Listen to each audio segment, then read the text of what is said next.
Welcome back to Gear Up Windows YouTube channel. In this video, we will guide you on how to add control panel to Windows 11 desktop. For this, click on this one start button, then click settings.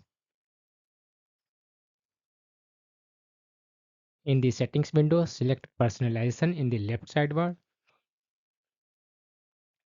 On the right, scroll down and find the themes option and click on this one.